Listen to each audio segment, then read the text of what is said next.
Hello everybody and welcome to the United Stand training. Here you can see straight off the bat you've got Amrabat and Donny van der Beek. In this training footage, by the way, there actually is Jack Fletcher, who is Darren Fletcher's 16-year-old son, joining in the first team training. So that is nice to see, especially considering this weekend in the Premier League there were 4 Manchester United Academy graduate scorers in the Premier League. There was Elanga at Forest, there was Tiedemann Mengi at Luton, there was Garnacho and Rashford for Man United, and there's HOJLUND back in training, as we like to see in Martial as well. Will we see them play together? That is the question I want to know. HOJLUND is the Champions League top scorer right now. Martial had a great game, as he usually does, against Everton. Will they play together? But there is Antony, who could throw a spanner in the works as well, because he was out at the weekend with a knock. Now he is back in training, and Erik ten Hag confirmed himself that Antony will be travelling to Galatasaray and could feature in the game tomorrow. I personally think he probably will start. I think it'll be a front three of Antony, HOJLUND and Garnacho, but I personally think that's quite unfair on Martial, who had a very good game, and I think HOJLUND, if Martial was around him, would play better. There they are, side by side. Erik ten Hag, will he make that decision? Who knows? But another player that I actually asked Erik ten Hag about, there's Darren Fletcher. His son joins the first team training. What an experience for him. But a question I asked Erik ten Hag was about Facundo Pellistri, because Rashford is out for the game against Galatasaray tomorrow. He is not available because of his red card. So my thinking was, will Pellistri come in on the right wing? Again, his short passes having a lovely impact against Everton. It led to that third goal. He's come off the bench and made other impacts against Fulham. The goal that won us the game, he was a big part to play in that. How does he become a first teamer? And Erik ten Hag, if you've not watched the press conference yet, it will be on this video, and also there'll be clips all around social media. He says what Pellistri has to do is transition from being an impact player to a full 90 minutes first 11 player, and how quick he'll be able to do that, we'll have to wait and see. He will give him opportunities. He's had opportunities, but he needs to do enough. And to me, that says Erik ten Hag still maybe thinks that Pellistri isn't doing quite enough, but I think he's having a great impact every time he comes on. He's a great presser, his dribbling's great, he's got a low centre of gravity, he impacts the game, he creates assists, he looks for the forward players. I really do like him, so hopefully he gets a chance tomorrow, but I do think it'll be Antony. Players now just doing the laps around the field. I mean, I think the morale looks quite high. The morale looks high, and as it should be, just come off the back of a 3-0 win in the Premier League. Also, if you've not seen, there is a picture, there's our guy Pellistri. There is a picture of Erik ten Hag and Raphael Varane shaking hands in this training session. And it seems like when we watch the training, like they look completely fine. It doesn't look like there's any bad blood at all between them, which I knew there wasn't, as I said in the call-in show yesterday. It's an internal competition for places. You would always expect a player to be unhappy with not starting, especially Raphael Varane, who's won everything. That's why he's such a winner. But him and ten Hag, it's just internal competition. If Maguire has a bad to perform, Varane will come back in. It's just what happens. When a player's in form, they start. It doesn't matter their name. There is our captain, Bruno Fernades. A great answer from him in the press conference to my question about what it is to be a Man United captain and the critics he faces. Completely honest, as he usually is. Honest and open. I just think he's brilliant. There's Garnacho smiling away. Bruno jokingly said about Garnacho that he got asked if he was practicing his overhead kick, because there's a video going around of Garnacho doing an overhead kick in training. He says, I don't know, I've not seen him, but hopefully not. I don't think it'll be very good for his back, but he was having a little bit of a joke. But Bruno just seems to have that aura around the squad. He's got everything, I think. He's got humour, he's got vulnerability, he's open, he is somebody that the youth players can clearly go to, he's demanding, he has high standards. Even when Garnacho scored that brilliant goal, one of the best goals I've ever seen at the weekend, he still says he has to do more. One moment can't define you. He has to produce this more often. And I love that from Bruno, because you're not letting him get carried away with that. There is the man of the moment, Kobe Mainoo. Although Garnacho could get away with it, to be honest, because he can't get away with it for his whole career, but that goal will live on. It'll be something in history. It was absolutely unbelievable. But Garnacho has been showing the right temperament, he's been showing aggression, he's been showing fight for his team, tracking back, which we absolutely love. And I think he's improving as a starter day by day. So hopefully he can solidify himself as a starter in that team. And that makes the front line way more exciting, because there's competition for places, with Rashford usually being on that left wing spot. And that's exactly what you want to see at Manchester United, competition for places and players scoring goals. But Kobbie Mainoo, as you can see in the picture there just on the outside, he has to start against Galatasaray. He has to start. And if you disagree with me, comment down below, but I don't think anybody will. The composure, the coldness, the technique, I just think he has everything to be a dictating 6. I always thought maybe he's a bit of an 8, and I think he can play as an 8 as well. But after Everton, I mean, I watched him a lot in the academy, but he can play as a dictating 6. I'm sure of it. His technique, his anticipation and his awareness is just top notch. The goal line clearance, that's a player who knows where to be. Being in the right place at the right time, the anticipation to be in the right areas is so important, especially when you play in that role as a deep-lying playmaker for Manchester United, which is what he was doing. It's so important, and he had it in abundance on his first Premier League start. And that, where he can go from there at 18 years old, he could be absolutely insane. He just was giving me vibes of, there's different types of 6s. He gives me vibes of someone who's so technical, who knows where to be, keeps it simple, and he's just perfect at dictating that play from the back. And what I liked about him is always looking forward, little 1-2 passes, spreading passes across the pitch, rarely ever lost the ball. There's Diogo Dalot. Will Diogo Dalot start against Galatasaray? Had a bit of a nightmare against Zaha in the home game, but had a really good game at the weekend, obviously getting an assist and clean sheet. Dalot's had some highs, he's had some lows. I do think, though, you have to go with Aaron Wan-Bissaka against Wilfried Zaha. I just think you've got to go with Aaron Wan-Bissaka in this game. He's the best one-on-one defender in the world. There's Erik ten Hag. He'll be contemplating that decision, I'm sure. He'll have probably made it by now, but it'll be interesting to see what he goes for. Because if he goes for Dalot, he's putting a lot of trust in him, especially after some of the mistakes he's made recently and the mistake he made in Copenhagen.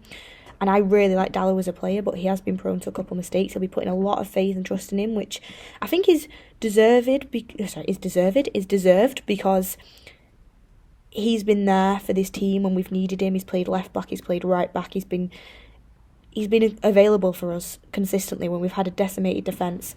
At the same time, if you ask me now, Wan-Bissaka or Dalot, for that specific game, Galatasaray, I'm going Wan-Bissaka purely for his defensive capabilities and his one-on-one defending. With Dalot, I just think there's too much risk that there could be a mistake, especially against tricky wingers, which is what Galatasaray has. As you can see now, fun and games going on in the training. I mean, everyone looks in really good spirits. What would your starting 11 be for Galatasaray? I'll give you mine right now as we're kind of watching what the players are doing. Anthony Martial's got his hand up. He wants to start. Sergio Reguilón wants to start. He's got his hand up. Kobbie Mainoo there. He will be starting. He doesn't need to put his hand up. He has to start. And Erik ten Hag, the wise words from Erik ten Hag today. He got asked about if Kobbie Mainoo can deal with the atmosphere in Galatasaray.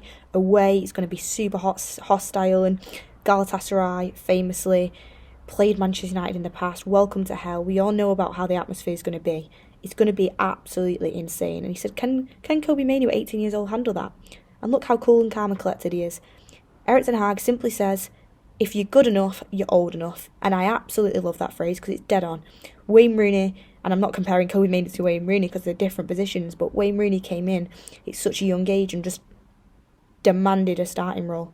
He was unbelievable. And I think if you're good enough, absolutely what Erik ten Hag says, you're old enough. And Kobbie Mainoo has proved that. He looked like one of the most senior players on that pitch at the weekend. He didn't look out of place. He looked like someone that'd been playing for years at that role in the midfield. So why is a number going to rule you out? And Garnacho can learn from that as well. There's Garnacho and Bruno having a little bit of banter. Bruno's you can tell he's such a leader around the team, and especially around the youth players as well, and around the academy players that have come through. As you can see there, he's speaking to Garnacho, he's speaking to Kobbie Mainoo, he's speaking to Facundo Pellistri, and he just seems like that the player around Carrington that everybody looks to for support and everybody knows is the leader of Manchester United. And I absolutely love Bruno for that, and I think he's an excellent captain, and the way he answers this question, you'll see it is great for me. And I do think he gets a lot of unwarranted criticism. Of course, he does make mistakes sometimes. Everyone's human, everyone does that, but I think for Man United, as this team, I think he's a great captain. But here we have it. I was about to tell you my starting 11, wasn't I? I got sidetracked a little bit. My starting 11 for the Galatasaray game would be Onana in goal. I'd have Wan-Bissaka as right back. I'd have Maguire and Lindelof as the centre-backs. I'd be very tempted to bring Varane back in, but I just don't think you can drop Maguire. And Lindelof will play as a left-sided centre-back because he can play on his left foot, and that's what Erik ten Hag wants from you. He wants someone who can play on the left foot. I would go with Luke Shaw left back. What a dream it is to have him back, and you can see him training as well. Absolutely brilliant stuff to have Luke Shaw back in training and just back in general. He made such a difference against Everton. I would go with Kobe Mainoo, McTominay and Bruno as my midfield three. We've just been on such good form with McTominay in the team. I don't think he's done anything groundbreaking. And yes, he's had little touches, but I think it'd be unfair to take him out. Bruno's captain, he plays, and he's just so important to us as well. He was dragging us through that Copenhagen game a little bit. I know it ended in defeat, sadly, due to individual errors, but Bruno, there's just no question. And Kobe Mainoo, of course, has to play. And then my front three, this is where it gets tricky. My front three would be HOJLUND up front, Martial on the left and Garnacho on the right. My second choice front three would be Martial up front, Garnacho on the left and Pellistri on the right. But what I think Erik ten Hag will go for is HOJLUND up front, Garnacho on the left and Antony on the right, which I don't think is the best choice, if I'm going to be honest, but I think that's what Erik ten Hag will go for. There you can see the other set of players training. Joe Hugel makes his way. He's part of the squad to go to Galatasaray, by the way, which is great experience for him. Great experience. Dan Gore as well, another player who he was in at the Everton game, actually. He's obviously a United fan and he was there supporting the team in the stands, and he's travelling to Galatasaray away, so great experience for him. Another academy player that's coming up and looks like he's got what it takes. Carrington is producing, to be honest. We need to produce more. I'd like to see us produce more defenders because we lack in that department, but Carrington has been producing and you could see that at the weekend as well. But everyone, while we wait for the next drill, here we go, I'm not sure what that really does, a little bit of a stretch. Is that what it does? There's Marcus Rashford, who won't be involved against Galatasaray due to the red card. Obviously, condolences to him in his personal life after his post on Instagram. And I actually do think Rashford is a great player to have in your armour to be able to at least bring on. So it will be a miss not to have him. But guys, I'm going to leave you to watch the rest of this training in peace without me, because I'm sure there'll be some good audio that maybe you can pick up if there is audio on here. But if there's not, then you can just enjoy and watch the players train without my voice going over the top. Beth Attenborough. I mean, I could never do David Attenborough justice. David Attenborough is the absolute GOAT of commentary. But Beth Attenborough is going to sign off. I feel like I'm doing ASMR every time I do these commentaries. But get in your comments down below. What did you think about Ten Hag's answers to my questions about Facundo Pellistri being a starter and Bruno Fernades commenting on his role as a captain and answering the critics that he faces as Manchester United captain? And also just let me know, do you think we'll win against Galatasaray? Who would you start? Let me know all your thoughts. I'm going to put my score prediction in right now.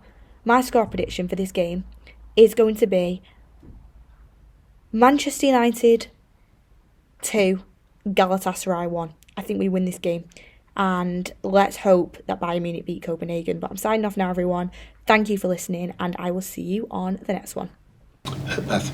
Erik, I just wanted to ask you, with Marcus out for tomorrow's game, there's an opening at right wing. Pellistri's been doing really well off the bench. How do you see his development so far and maybe transcending into being a starter eventually? Yeah, for Pelle also has to make now a step from bench player coming in, often have a very good impact to start 11 player. And we will see how quick the process will go. I think, sorry, could I just quickly ask one to Bruno? Bruno, obviously, I mean, it was great leadership to give the penalty to Marcus at the weekend. Is it frustrating for you when outsiders sometimes critique your captaincy style when it's clear on the pitch that you're always giving everything for the team? No, obviously you don't like it. You don't like to be criticized. That I think everyone is the same.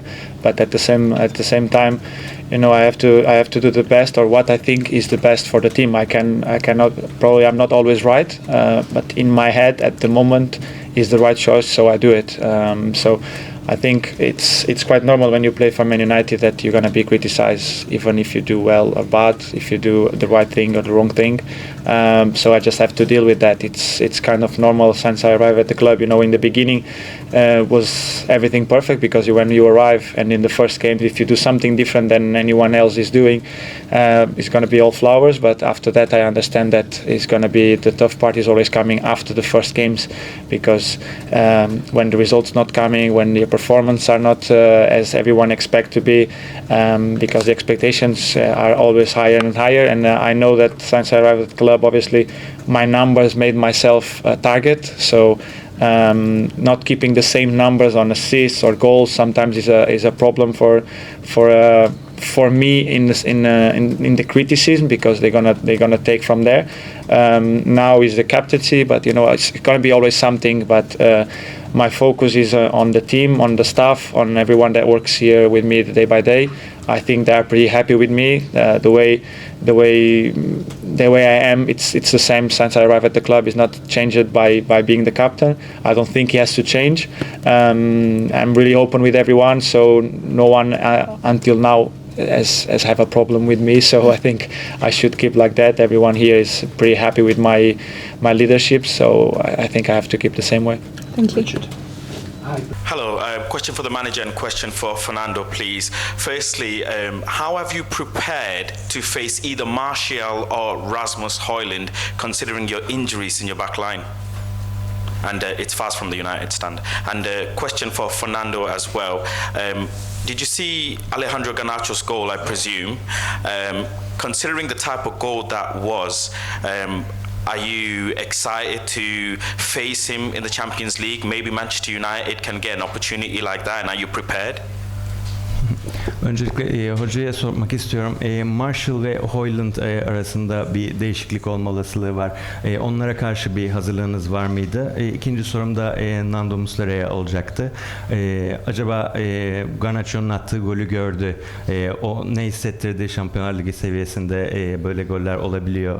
Bununla ilgili ne düşünüyor? Evet, öncelikle ikisi de çok iyi oyuncu tabii ki. Yani çok büyük, biri tabii ki gelişen, biri uzun zamandır dünya futbolunda olan bir isim. İkisinin de performansları kim oynarsa oynasın yine yüksek bir performans bekliyoruz. O yüzden bireysel olarak bir hazırlığımız yok ama biz takım olarak zaten yani kim oynarsa oynasın bundan önceki maçlar gibi kendi oyunumuzu ortaya koymaya çalışıyoruz. O yüzden hangisi oynarsa oynasın bir önlem alma durumumuz yok ama ikisi de gerçekten çok önemli oyuncular.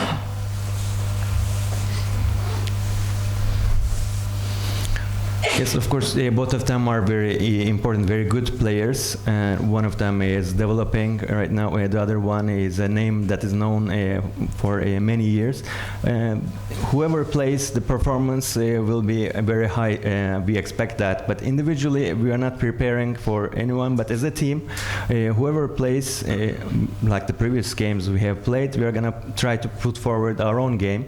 And we don't have a prevention against one individual, but as a general, we are preparing ourselves. Directly nominated to Puskás Award, for sure. But what's really make me excited is to face Manchester United at home with our fans. That's make me more excited. Just a question for Fernando, please. You've been at this club for 12 years. You played a lot of games at Galatasaray Stadium. Can you just describe the intensity and the noise of the atmosphere and what kind of effect that has on opposition teams when they come here? Nando'ya bir soru sormak istiyorum. Burada 12 yıldır oynuyorsun bu takımda. Stadınızla ilgili, atmosferle ilgili bir yorum yapabilir misin? Ne kadar yüksek, şiddetli bir orada tezahürat oluyor. O atmosferi bize anlatabilir misin? You never been here before? Enjoy it.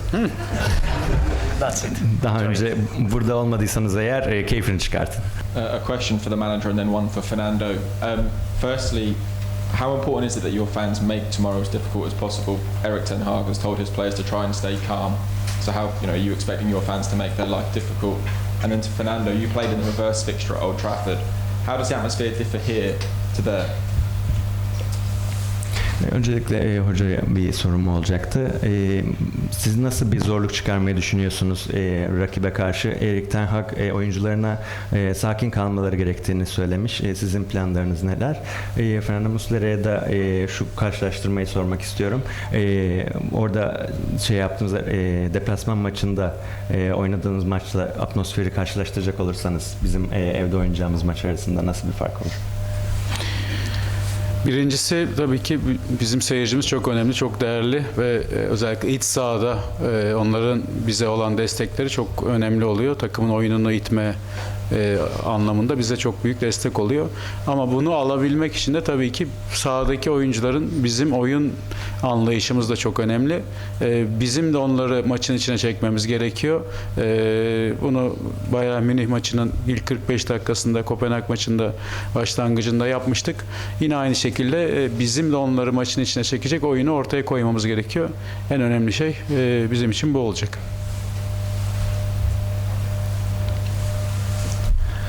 Of course, the fans supporting us is very important when we're playing a home game. In that sense, their support will be important. But to get that support, the players on the pitch, our idea of the game is very important. We need to draw the fans into the game. And in Bayern Munich game, in the first 45 minutes, we have done very well. The same way against Copenhagen game, we did this. And tomorrow's game will be similar as well. We need to draw the fans inside. I think it's so hard to compare between in every stadium. No, the atmosphere you create in Old Trafford or Rams Park or Allianz, they are all different. And what I say to your colleague, if you've never been here, tomorrow you will see, and maybe you can by yourself compare what you're living and what you will live tomorrow in the stadium. I always say that our fans are the number 12 player since a long time, and I believe in that, so that's all can I say.